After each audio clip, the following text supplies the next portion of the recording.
আমাদের দৈনন্দিন জীবনে ডিম একটি সহজলভ্য আদর্শ খাবার। ডিমকে একটি পুষ্টিকর এবং সম্পূরক খাদ্য হিসাবে গণ্য করা হয়। এটি প্রোটিন, ভিটামিন, মিনারেলস এবং খনিজ পদার্থের একটি চমৎকার উৎস। অতঃপর ডিমকে খাদ্য হিসাবে গ্রহণ করার পর যে উচ্ছিষ্ট অংশ থাকে তার নাম ডিমের খোসা।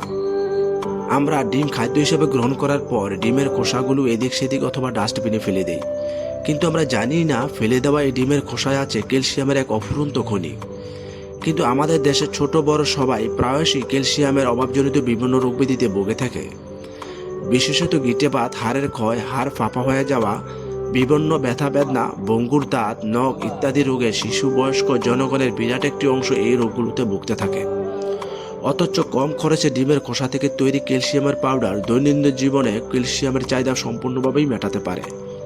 সঠিকভাবে প্রস্তুতকৃত 1 চা চামচ ডিমের খোসা চূর্ণ থেকে 800 থেকে 1000 মিলিগ্রাম ক্যালসিয়াম থাকে। আর একজন সুস্থ সবল মানুষের জন্য দিনে 500 থেকে 1000 মিলিগ্রাম ক্যালসিয়াম অবশ্যই গ্রহণ করা উচিত। অথচ ক্যালসিয়ামের প্রধান উৎস হিসাবে জনপ্রিয় আদর্শ খাবার দুধ থেকে আমরা এই উপাদান পাই সর্বোচ্চ প্রতি কাপে 300 থেকে 400 মিলিগ্রাম। তাছাড়া আমাদের গৃহস্থলীভাবে যে হাঁস মুরগি লালন পালন করি, এতে যদি ডিমের এই খোসা চূর্ণ পাউডার করে দেওয়া যায়, তবে মুরগি টুকরাটুকরি করে ডিম ভাঙবে না এবং নরম ডিম হ্রাস পাবে। আরও সুন্দর সুন্দর অজানা তথ্য জানতে চাইলে লাইক, কমেন্ট, সাবস্ক্রাইব করে পাশে থাকবেন।